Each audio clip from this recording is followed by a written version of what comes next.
నీకు ఏ డ్రాగన్ని కూడా వశం చేసుకునే అర్హత లేదు.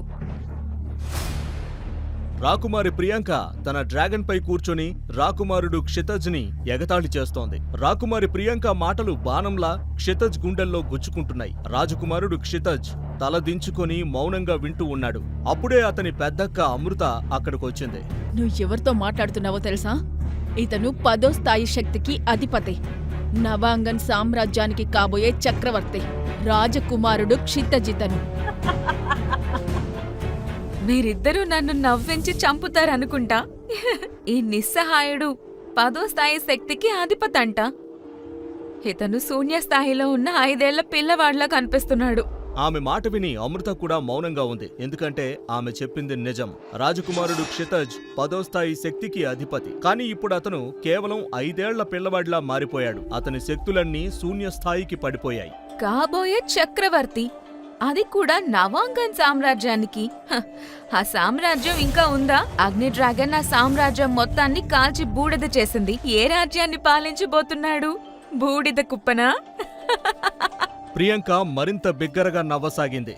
ఆమె స్నేహితులు కూడా నవ్వుతూ అక్కడ్నుంచి వెళ్లిపోయారు. నాకు నా డ్రాగన్ దొరికింది, నేను వెళ్తున్నాను. మీరిద్దరూ కూడా బయలుదేరండి. మీరు ఏ డ్రాగన్ను వశం చేసుకోలేరు. అమృత ఏదో చెప్పాలనుకుంది, కానీ క్షితజ్ ఆమెను ఆపాడు. ప్రియాంక తన డ్రాగన్తో అక్కడ్నుంచి వెళ్లిపోయింది. నన్నెందుకు ఆపావు క్షితజ్? ఇప్పుడే ఆమె ముఖం పగలగొట్టేదాన్ని. ఎంతమంది ముఖాలు పగలగొడతావక్క? ఆమె చెప్పింది కొంతవరకు నిజమే కదా. మన సామ్రాజ్యం మొత్తం, మన కుటుంబం మొత్తం ఆ 2 డ్రాగన్లు కాల్చి బూడిద చేశాయి. ఆ రోజు అమృతకు గుర్తొచ్చింది. అది ఎంతో సంతోషకరమైన రోజు. అమృత నిశ్చితార్థం. మహారాజు నరసింహ మొత్తం నగరానికి విందు ఏర్పాటు చేశారు. నగర ప్రజలందరూ ఆ నిశ్చితార్థానికి వచ్చారు. నగరం మొత్తం పూలతో అలంకరించబడి ఉంది. అమృతతో పాటు క్షితజ్కు మరో 4 చెల్లెళ్లున్నారు. అందరూ సంతోషంగా ఉన్నారు. అప్పుడే ఎక్కడ్నుంచో ఒక అగ్నిగోళం వచ్చి మధ్యలో పడింది. పెద్ద పేలుడు జరిగింది. అగ్ని డ్రాగన్ దాడి చేస్తుంది! ఒక సైనికుడు అరుస్తూ ప్యాలెస్లోకి వెళ్ళాడు. అప్పుడే ప్యాలెస్ వెనుక నుంచి 2 భారీ డ్రాగన్లు వస్తూ కనిపించాయి. వాటి శరీరం అగ్నితో తయారైనట్లుంది. అందరి చూపులు ఆ 2 డ్రాగన్లపై పడ్డాయి. అప్పుడే ఆ 2 డ్రాగన్లు ఒకేసారి అరిచాయి. వాటి నోటి నుండి అగ్నిగోళాలు బయలుదేరాయి. మహారాజు నరవీర్ సింగ్ తన కత్తి తీసుకుని కొంతమంది సైనికులతో పోరాటానికి బయలుదేరాడు. అప్పుడు క్షితజ్ కూడా తన బల్లెం తీసుకుని వారితో పాటు వెళ్ళాడు. నువ్వు నీ చెల్లెళ్లను తీసుకుని సురక్షిత ప్రాంతానికి వెళ్ళిపో. లేదు నాన్నగారు, యుద్ధభూమిని వదిలి పారిపోవడం క్షత్రియ ధర్మం కాదు. క్షితజ్, ఈ అగ్ని డ్రాగన్లు చాలా బలమైనవి. మనం వాటిని ఎదుర్కోలేం. నేను 10వ స్థాయి యోధుడిని నాన్నగారు. ఈ డ్రాగన్ శక్తి 30వ స్థానం అంత ఉంది. నువ్వు ఇక్కడి నుంచి వెళ్ళి నీకు నువ్వు వీరికంటే మరింత బలవంతుడిగా మారు. అప్పుడే ఒక డ్రాగన్ వారి వైపు వచ్చి గర్జించింది. దాని నోటి నుంచి వచ్చిన అగ్నిగోళం వారి వైపు దూసుకొచ్చింది. మహారాజు వెంటనే క్షితజ్ను దూరంగా తోసేశాడు. క్షితజ్ దూరంగా వెళ్లి పడ్డాడు. అప్పుడే ఆ అగ్నిగోళం మహారాజుపై పడింది. తర్వాత కొన్ని క్షణాల్లో మహారాజు మరియు అతని సైనికులు ఆ అగ్నిలో కాలి బూడిదయ్యారు. అక్కడే ఉన్న క్షితజ్ స్పృహ తప్పిపోయాడు. లేదు! అప్పుడు క్షితజ్ లేచి కూర్చున్నాడు. చుట్టూ చూస్తే అతను ఏదో పాడుపడిన గుడిసెలో ఉన్నాడు. తనకేం జరిగింది?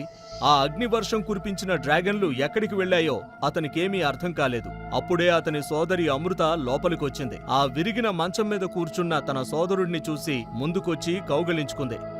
చివరికి నీకు స్పృహ వచ్చింది. నేను స్పృహ తప్పానా? అవును. ఆ బాధాకరమైన దాడి తర్వాత నువ్వు 1 సంవత్సరం పాటు స్పృహ లేకుండా ఉన్నావు. ఇది విని క్షితజ్ ఆశ్చర్యపోయాడు. అప్పుడే అతనికి తన కుటుంబం గుర్తొచ్చింది. అక్క, నాన్నగారు ఎలా ఉన్నారు? మన చెల్లెళ్ళు, బావగారు వాళ్ళందరూ ఎక్కడున్నారు? అమృత కళ్లల్లో కన్నీళ్లు చేరాయి. ఏమీ మిగల్లేదు క్షితేజ్, ఏమీ లేదు. నాన్నగారు, మన చెల్లెళ్ళు, మన నవాంగన్ సామ్రాజ్యం మొత్తం కాలి బూడిదయ్యాయి. క్షితజ్ కళ్లల్లో కన్నీళ్లొచ్చాయి. కానీ కొద్ది క్షణాల్లోనే అతని కళ్ళు కోపంతో ఎర్రబడ్డాయి. మన కుటుంబాన్ని ఎలా అంతం చేసిన వాళ్ళని నేను వదిలిపెట్టను. నేను ఆ అగ్ని డ్రాగన్లను వదిలిపెట్టను. క్షితజ్ కళ్ళు కోపంతో ఎర్రబడ్డాయి. కానీ ఇప్పుడు క్రోధంతో కాదు, తెలివిగా పనిచేయాలి. అమృతకు ఇది బాగా తెలుసు. నీ శత్రువును గుర్తించు క్షితజ్. అగ్ని డ్రాగన్లు మన శత్రువులు కాదు.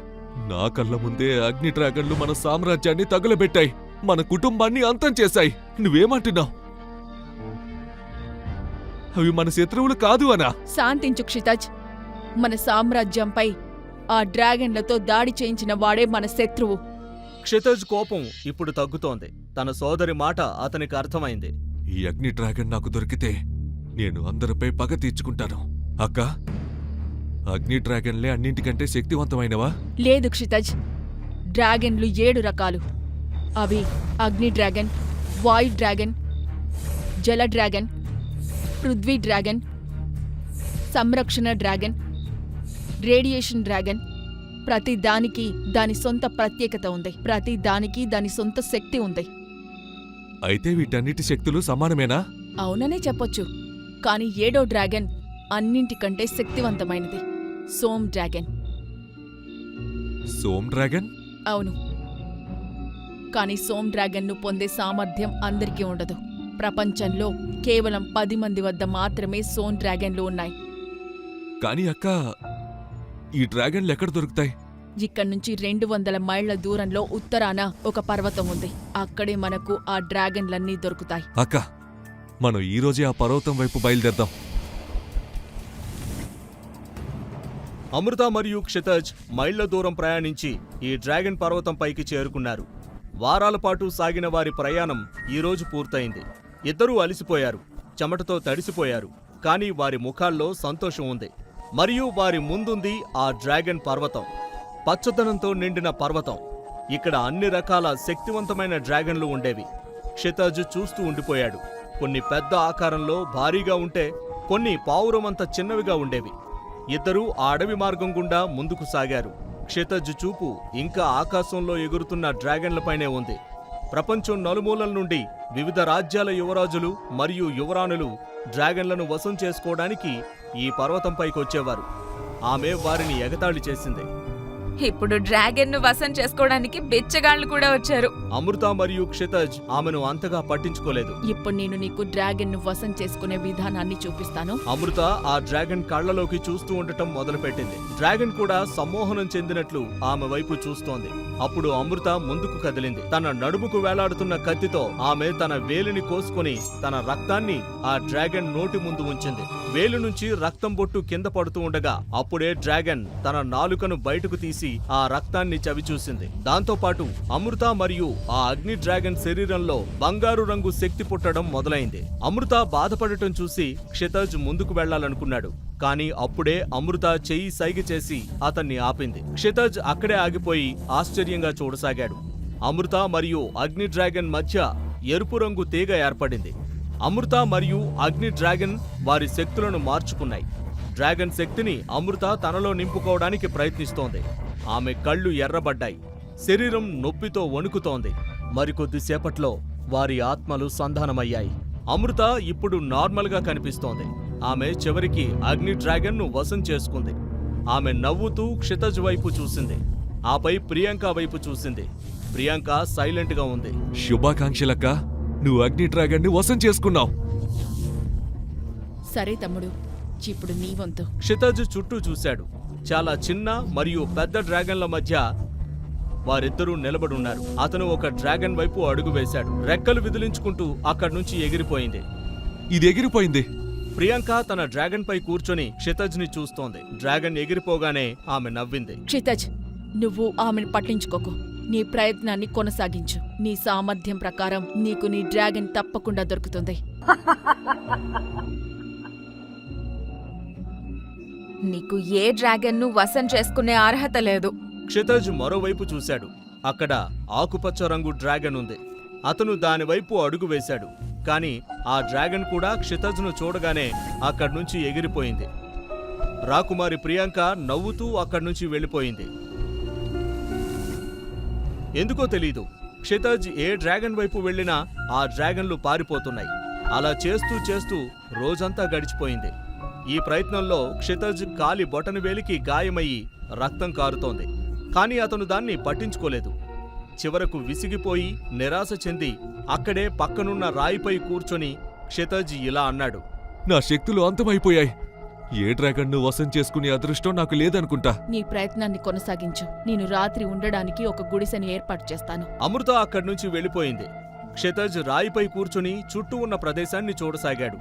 అప్పుడే అకస్మాత్తుగా కోడిపిల్లలాంటి తెల్లటి రంగులో ఉన్న ఒక డ్రాగన్ పిల్ల అతని కాళ్ల దగ్గర తిరగసాగింది. నువ్వు ఇంకా పిల్లవి, వెళ్ళు, నీ జీవితాన్ని ఆనందించు. ఆ బేబీ డ్రాగన్ నెమ్మదిగా అతని వైపు అడుగులు వేస్తోంది. క్షితజ్ దాన్ని పట్టుకోవడానికి ప్రయత్నించినప్పుడు అది రాయి వెనకకు వెళ్లి దాక్కుంది. చూడు, ఈ పిల్ల కూడా పారిపోయింది. క్షితజ్ లేచి తన స్థానంలో సరిగ్గా కూర్చున్నాడు. అప్పుడది మళ్లీ అతని కాళ్ల దగ్గరకు ఆడుకోవడానికి వచ్చింది. అలసిపోయిన క్షితజ్ ఆ రాయిపైనే పడుకున్నాడు. అతనికి నిద్ర పట్టింది. ఆ బేబీ డ్రాగన్ క్షితజ్ కాళ్ల వద్ద ఆడుకుంటూ కారుతున్న రక్తాన్ని తన చిన్న నాలుకతో నాకడం మొదలుపెట్టింది. నిద్రలో ఉన్న క్షితజ్కి తనలో ఒక వింత శక్తి వచ్చిందని అనిపించింది. అతని శరీరం తేలిగ్గా అనిపించడం మొదలైంది. అతనిలో శక్తి ప్రసరించడం మొదలైంది. అప్పుడే అమృత అక్కడికొచ్చింది. ఆమె ఆ బేబీ డ్రాగన్ క్షితజ్ కాలి దగ్గర అతని రక్తాన్ని నాకడం చూసింది. క్షితజ్ ఉలిక్కిపడి లేచాడు. ఏమైందక్కా? ఈ బేబీ డ్రాగన్ నీ రక్తం తాగిందా? క్షితజ్ తన కాలి వేలివైపు చూశాడు. అతని గాయం పూర్తిగా మానిపోయింది. అవునక్కా, కాని ఏమైంది? ఇది సాధారణ డ్రాగన్ కాదు. ఇది డ్రాగన్ జాతుల్లోకెల్లా అత్యున్నత జాతికి చెందిన సర్వశక్తివంతమైన సోమ్ డ్రాగన్. ఆ మాట వినగానే క్షితజ్ కాళ్ల కింద భూమి కంపించింది. అతను కేవలం ఒక నార్మల్ డ్రాగన్ ను వశం చేసుకోవడానికి వచ్చాడు. కానీ అతని ముందిప్పుడు సోమ్ డ్రాగన్ ఉంది. ఇప్పుడేం జరుగుతుంది? సోమ్ డ్రాగన్ తో క్షితజ్ ఆత్మకు సంబంధం ఏర్పడిందా? అసలు క్షితజ్ కుటుంబాన్ని, సామ్రాజ్యాన్ని నాశనం చేసిన శత్రువు ఎవరు? తరువాత కథ తెలుసుకోవడానికి నెక్స్ట్ ఎపిసోడ్ ను పాకెట్ ఎఫ్ఎం యూట్యూబ్ ఛానల్లో మాత్రమే చూడండి. మరియు బ్రహ్మాండ్ కా రక్షక్ అన్ని ఎపిసోడ్లు వినడానికి డిస్క్రిప్షన్లో ఇచ్చిన లింక్ పై క్లిక్ చేసి పాకెట్ ఎఫ్ఎం యాప్ను డౌన్లోడ్ చేసుకోండి.